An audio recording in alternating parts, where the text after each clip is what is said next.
Irmãs, eu queria, a pastora já me apresentou, então eu queria ler apenas meio versículo,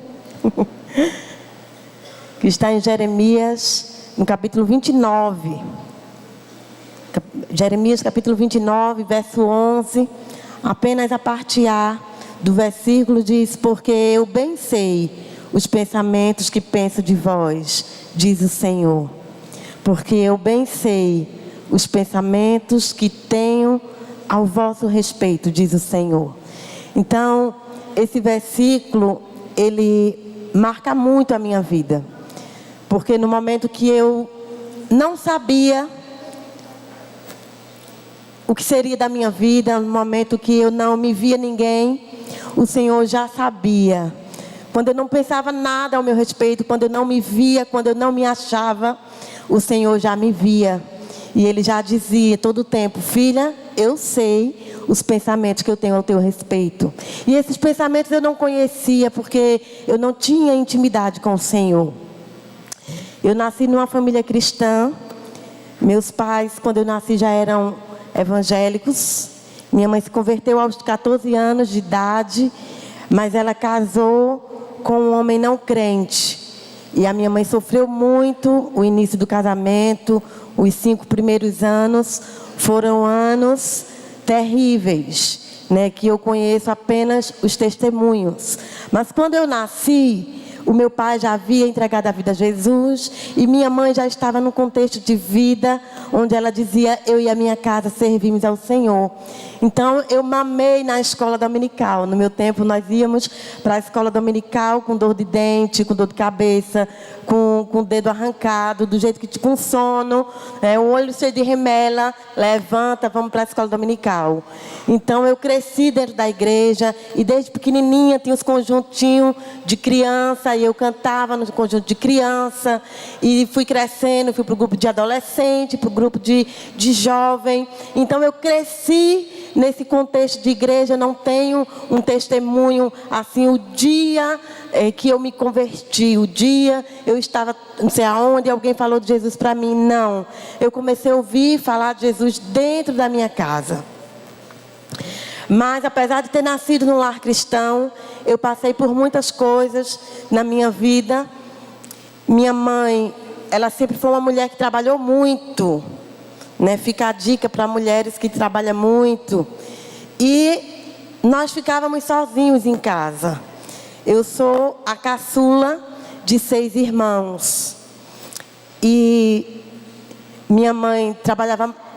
Tinha dia que eu não via minha mãe, porque quando eu acordava, minha mãe já tinha saído para trabalhar. E quando eu ia dormir, minha mãe não tinha chegado ainda do trabalho. Então, às vezes, eu passava 1 dia, 2 dias, sem ver minha mãe nem meu pai. Né? Ela sempre deixava uma pessoa cuidando das coisas. Nós morávamos perto da casa da minha avó, então tinha minha avó por ali olhando. Mas a presença da mãe, a presença do pai faz toda a diferença. E eu não cresci na companhia da minha mãe. Então eu não tive a pastora, hoje de manhã a pastora compartilhando sobre ter amizade com os filhos. Eu nunca tive amizade com a minha mãe. Na verdade, eu vim ser amiga da minha mãe depois de casada, mãe de filhos. Foi que eu comecei a desenvolver uma amizade com a minha mãe. Eu já na minha casa com os meus filhos e ela na casa dela. Foi aí que começou nossa história de amizade, porque depois de casada eu ia visitar, e a gente tomava um lanche à tarde, ia almoçar junto. Então foi quando eu vim desenvolver esse relacionamento com a minha mãe. E na minha infância eu fui abusada por um tio meu.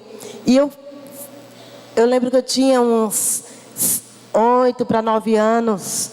E o meu tio, ele era um solteirão, um rapazão solteiro dentro de casa.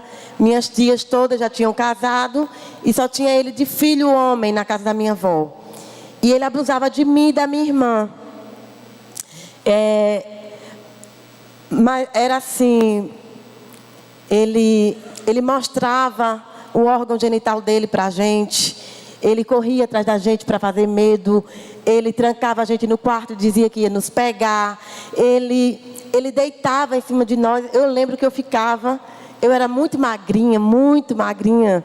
Muito magrinha mesmo. Eu lembro que eu deitada e ele deitava em cima de mim, ficava olhando para mim. E eu ficava gelada, uma estátua, eu não me mexia, eu não piscava o olho. Eu ficava lá quietinha. E ele ficava lá para fazer medo, só não tirava a roupa, não fazia nada. Mas isso para mim era um tormento, né? E eu não podia dizer nada à minha mãe, que eu tinha medo de apanhar. Eu não tinha um relacionamento com a minha mãe. A gente mal se via. Né? Minha mãe tinha que trabalhar, aquela velha conversa, né? Eu tenho que trabalhar para colocar as coisas dentro de casa. Na verdade, tudo que nossos filhos precisam é da nossa companhia, né? Como mãe, é da nossa amizade, porque a amizade que os nossos pais não nos dão, o mundo oferece. Então, eu não tive essa amizade com a minha mãe, eu tinha medo de falar as coisas para ela. Como eu cresci num lar cristão, eu cresci num contexto de: se você fizer isso, você apanha. Se você fizer aquilo, você apanha. Se você fizer isso, você apanha. Tudo apanhava. Então, na minha mente, se eu fosse dizer uma coisa dessa, eu ia apanhar. E toda criança, toda adolescente tem medo de apanhar. Então, eu morria de medo de apanhar. Então, eu cresci uma menina calada, tímida, retraída. Eu tinha medo de tudo. Eu lembro que chegavam parentes na minha casa e eu me escondia. Eu não comia na frente das pessoas. Minha mãe me chamava: vá dar a benção a seu tio, vá dar a benção a seu avô, vá dar a benção a fulano. E eu ficava, né, assim, eu era uma menina muito tímida e eu não me relacionava com as pessoas.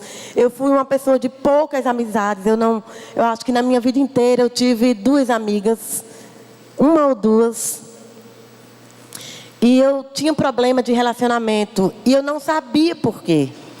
E eu fui crescendo. Mas existia algo que era entranhado em mim. Que era sensualidade, um espírito de prostituição muito grande que me rondava. E depois que eu cresci, fui para o encontro com Deus, já depois de casada, eu vim descobrir muitas coisas que aconteciam na minha vida que eu não compreendia. Por que eu nasci num lar cristão e por que minha vida é assim? Se eu nunca me desviei, nunca saí da igreja. Meus 5 irmãos, que são todos acima de mim, todos se desviaram, passaram um tempo fora da igreja e depois voltaram. Mas eu fui a única que nunca me desviei. Mas o tanto de coisa errada que eu fiz na minha vida. Então, minha irmã dizia que eu era feito um gavião. Minha irmã dizia assim: você é um gavião. Sabe o quê? Dá o bote, esconde a unha. Então, eu era essa pessoa. Eu fazia as coisas, mas as escondidas. Tudo meu era escondida. Porque eu cresci essa menina retraída. E mesmo quando eu fazia as coisas erradas, era por baixo dos panos. Dentro de mim, algo me dizia que eu ia apanhar, que eu ia ser reprovada. Sabe? Então, eu cresci essa pessoa medrosa. Então, depois de casada, eu fiz encontro com Deus, a minha vida foi transformada. E eu comecei a descobrir em Deus que algo poderia ser diferente na minha vida. Foi aí que eu comecei a me relacionar com pessoas. Meu marido muito simpático. E eu muito antipática. Eu passava na rua, eu não falava com as pessoas. E quando ele me questionava, eu dizia: eu não sou vereadora para estar acenando para o povo e rindo. Então esse era o meu contexto. Eu achava que para você ser simpático, você tinha que ser político. Então eu não me relacionava com as pessoas. Mas eu fui reconhecendo que eu precisava melhorar, que eu tinha condição de em Deus ser alguém melhor. E o Senhor, Ele me fez livre. E quando eu me deparei com essa realidade, eu não sabia o que seria da minha vida. Mas eu entendi que Deus sabia o que Ele tinha para a minha vida. Deus sabia o que Ele queria fazer em mim e através de mim. E até esse tempo, casada e mãe de filhos, toda a vida na igreja, eu nunca produzi nada para o Senhor. Eu perdi a minha infância, a minha adolescência, a minha juventude, sem produzir nada para o Senhor. E se eu me arrependo de alguma coisa na minha vida, é de ter perdido tanto tempo sendo uma mulher infrutífera. E depois que eu descobri que eu poderia fazer algo para o Senhor, depois que eu descobri que Deus tinha pensamentos bons ao meu respeito, que Deus não me via como eu me via, algo dentro de mim foi libertador e começou a mudar. E eu comecei a ser simpática com as pessoas. Eu era simpática com as pessoas e eu ficava, e um pensamento dentro de mim dizia assim: você está sendo hipócrita, você não é assim, você é antipática. E para mim vencer que eu não era antipática, que algo tinha me feito assim, mas que Deus não tinha me formado assim, até eu entender. Levou um tempo, mas eu entendi que Deus me fez para ser vitoriosa, para ser uma mulher livre, para ser uma mulher frutífera. E desde que eu assumi a mulher que Deus quis que eu fosse, eu passei a produzir para o Senhor, ganhar pessoas para o Senhor, cuidar de mulheres que muitas vezes vem. É tão impressionante como vem mulheres com os mesmos problemas que você venceu. E eu digo: Senhor, muito obrigada, porque eu venci em Ti. E hoje, quando nós ministramos na igreja, quando nós ministramos nos encontros, nos congressos, quando nós aconselhamos mulheres, eu olho e digo: meu Deus, o Senhor já sabia de tudo isso. O Senhor já tinha esses pensamentos ao meu respeito e eu não sabia. E eu só tenho que dizer: Senhor, muito obrigado, porque em Ti eu sou livre. O Senhor me chamou para frutificar. O Senhor me chamou para vencer. E hoje eu posso dizer que agora livre, eu darei os frutos que eu nunca dei. Eu darei em abundância para o Senhor, porque eu decidi viver para a glória do Senhor. Amém? Que o Senhor abençoe a tua vida em nome de Jesus.